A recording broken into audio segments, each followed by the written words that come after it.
Terms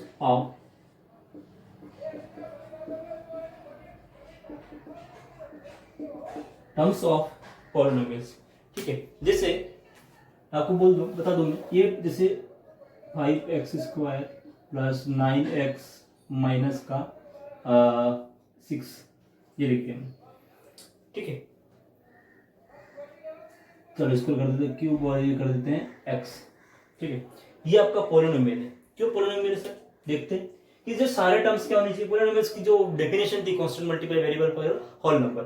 constant multiply variable की power 2 whole number होता है, कांस्टेंट मल्टीप्लाई वेरिएबल की पावर 3 होल नंबर होता है, 6 मल्टीप्लाई वेरिएबल की पावर कुछ भी नहीं है तो पावर क्या होती है आपकी 1।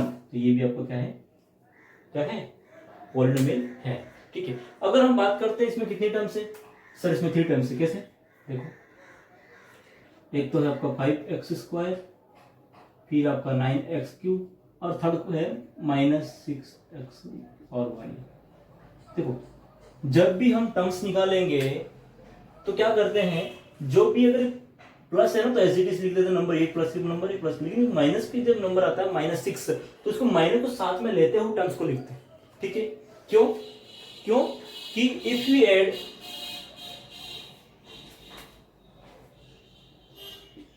add the form लिखो या term, then we get polynomials, actual polynomials।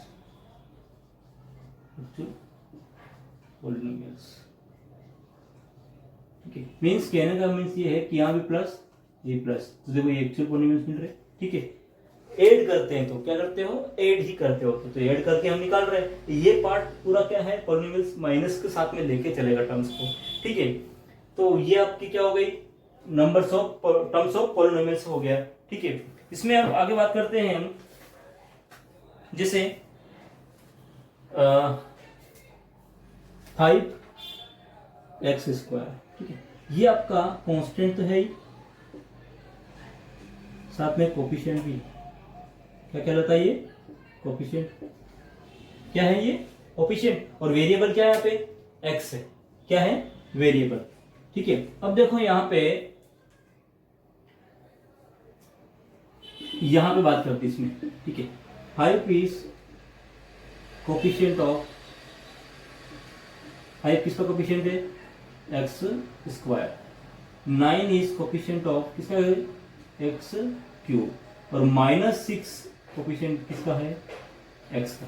ये इस तरीके से टर्म्स बनती है। अब से पूछा जा सकता है, क्वेश्चन दे दिया कि कौन इसमें कितने टर्म्स पूछा जाएगा, how many terms are here, है ना, कितने टर्म्स है 1 2 3, और पूछेगा कौन कौन सी टर्म्स है, तो क्या लिखोगे 5x², 9x³ और -6x। ठीक है, और फिर पूछेगा आपसे कि 5 किसका कोफिशिएंट है, तो x² का, 9 किसका कोफिशिएंट है, तो x³ का, और -6 किसका कोफिशिएंट है, तो x का। ठीक है, ये था आपका कि कैसे टर्म्स ऑफ पॉलिनोमियल्स और उसके कोफिशिएंट क्या होते हैं उसके बारे में हमने पढ़ा। ठीक है, अब बात करते हैं कांस्टेंट पॉलिनोमियल्स। इसकी कांस्टेंट पॉलिनोमियल,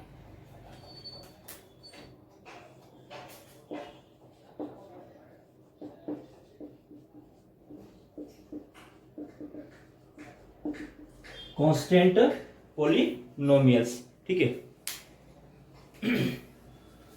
कांस्टेंट पॉलिनोमियल से बात करें तो polynomials equals to constant multiply variable की पावर होल नंबर। ये आपको पता ही भाई, पॉलिनोमियल से मींस पॉलिनोमियल्स होना चाहिए। पॉलिनोमियल्स की डेफिनेशन क्या कहती है कि कांस्टेंट मल्टीप्लाई वेरिएबल की पावर होल नंबर। अगर ये कांस्टेंट पॉलिनोमियल है, ठीक है, कांस्टेंट पॉलिनोमियल है मींस देखो क्या होगा, अगर ये कांस्टेंट पॉलिनोमियल है तो ये तो होगा ही होगा, multiply variable power whole number. क्या होनी चाहिए, होल नंबर। होल नंबर कहां से स्टार्ट होता है, 0 से। अगर हम यहां पे 1 करते हैं, ठीक है, जैसे सपोज मैं कहता हूं 5, क्या है आपका कांस्टेंट है, लेकिन इसमें हिडन क्या है आपका कि x की पावर 0 क्या है, 0। अगर मैं कहता हूं पॉलिनोमियल है तो पॉलिनोमियल है, है तो इसमें x की पावर क्या होगी आपकी 0। किसी भी टर्म्स के ऊपर एनी नंबर एनीथिंग की पावर अगर 0 है तो क्या होती है आपकी 1। ये तो पता ही है, पिछले चैप्टर में पढ़ा था हम नंबर सिस्टम में। तो यहाँ पे अगर पॉलिनोमियल्स की बात करें, कौन सी पॉलिनोमियल की, कांस्टेंट पॉलिनोमियल की। जैसे एग्जांपल दूं आपको मैं, तो ये पावर क्या होनी चाहिए 0, ठीक है। जैसे 5, चलो एक और एग्जांपल दूसरा ले लेते हैं, 9 मल्टीप्लाई वेरिएबल की पावर 0 है ना, ये कब पॉसिबल है, जब y की पावर क्या हो 0। अगर y की पावर 0 तो ये 1 हो गया, तो ये क्या हो गया एकदम कांस्टेंट है पॉलिनोमियल 9, ठीक है। ये क्या हो गया आपका कांस्टेंट पॉलिनोमियल्स 9 हो गया, ठीक है।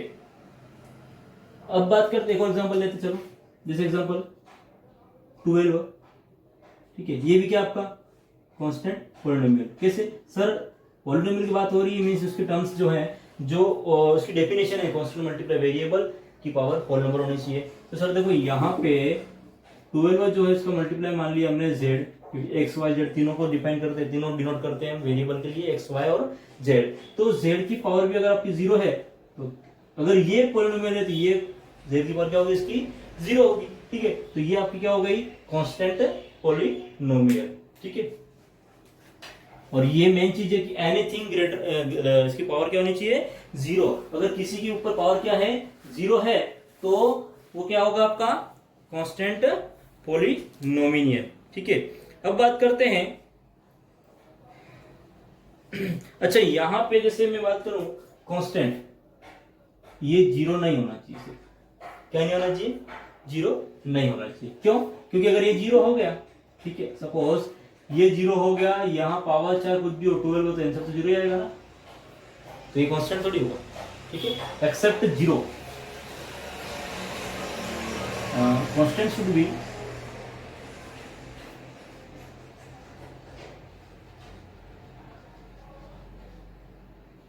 एक्सेप्ट 0। ये जो कांस्टेंट है वो क्या होना चाहिए आपका एक्सेप्ट 0, मतलब 0 के अलावा, 0 के अलावा आंसर होना चाहिए, चाहे वो कोई भी दूसरा नंबर आ जाए, ठीक है। समझ में आएगी ये बात, ठीक है।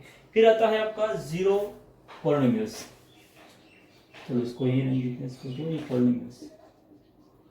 पॉलिनोमियल्स ये सिटीजन देंगे, सिर्फ चेंज क्या होगा इसमें 0 लग जाएगा, 0 पॉलिनोमियल्स, ठीक है। देखो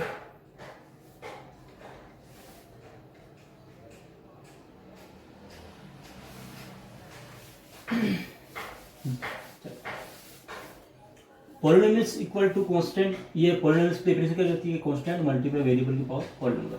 अगर 0 पॉलिनोमियल्स है तो क्या होगा, अगर 0 पॉलिनोमियल्स है तो क्या होगा 0 मल्टीप्लाई वेरिएबल x मान लिया और होल नंबर कुछ भी हो सकता है, क्योंकि होल नंबर 0 से इनफिनिट दिखता है 5, ठीक है। अगर यही 0 है तो ये तो 0 होगा ही, कुछ भी मल्टीप्लाई करो तो 0 पॉलिनोमियल्स में आंसर कितना आएगा 0। और इसकी कंडीशन क्या होगी कि कांस्टेंट क्या होना चाहिए 0, कांस्टेंट क्या होना चाहिए 0, क्योंकि अगर सपोज यह नंबर कोई होता 5, ठीक है, यह नंबर क्या होता आपका 5, अगर नंबर 5 है यहाँ पे, अगर नंबर क्या है आपका 5 है, ठीक है, यहाँ x की पावर 5 दे रखा है, तो देखो अगर ये 5 है, ये आपका क्या है 5 है, x की पावर 5 है, मींस ये x की पावर 5 ही रहता, तो ये तो आपका पॉलिनोमियल बन गया, ना तो 0 बना और ना ही कांस्टेंट बना। लेकिन अगर मान लिया ये 0 होता, क्या होता 0 होता, अगर ये 0 होता तो ये होता आपका 5, ओनली 5 ही रहता, क्योंकि x की पावर 0, किसी भी रियल नंबर की पावर एनीथिंग की पावर 0 है तो ये अपना आप में क्या होता है 1, ठीक है। अगर ये 1 है, 5 इंटू 1 कितना हो गया 5, तो ये कौन सा हो जाता है, अब ये कांस्टेंट पॉलिनोमियल होता है, ठीक है। लेकिन हमें अगर 0 पॉलिनोमियल की बात करते हैं तो यहाँ क्या होना चाहिए, ये तो 0 होना ही चाहिए, और चाहे वेरिएबल उसका क्या, वेरिएबल उसका कुछ भी हो सकता है, कोई फर्क नहीं पड़ेगा, ठीक है। तो 0 मल्टीप्लाई वेरिए x की पावर n कर दो, कुछ भी कर दो, आंसर क्या आएगा 0। तो इस तरीके से हमने 0 पॉलिनोमियल पढ़ा, ठीक है। तो स्टूडेंट आज की क्लास में हमने क्या पढ़ा, पॉलिनोमियल्स की डेफिनेशन पढ़ी, ठीक है, उसके मैथमेटिकल ऑपरेशन पढ़े, और कांस्टेंट पॉलिनोमियल और जीरो पॉलिनोमियल पढ़े, ठीक है। और सबसे मेन चीज क्या होती है, अभी तक आज हमने जो पढ़ा उसका मेन पार्ट क्या है कि अलजेब्रिक एक्सप्रेशन और पॉलिनोमियल्स में डिफरेंस और साथ में उनका आपस में रिलेशन, ठीक है। तो इस तरीके से आज की क्लास में जो पढ़ा है उसको आपको क्या करना है, अच्छे से नोट डाउन करना है और प्रैक्टिस करनी है, समझना है, ठीक है ना। नोट डाउन करके आपने वीडियो देख के नोट डाउन करना, और फिर क्या करोगे आप इसको कि बिना वीडियो देखे समझना है कि इसके बाद ये हुआ था, ये इस तरह कंसेप्ट है, ठीक है ना, इसका इससे रिलेशन होता है, ठीक है। तभी जाके आपके हैबिट में आएगा अच्छे से समझ में, ठीक है। तो स्टूडेंट आज के लिए इतना ही। Thank you class.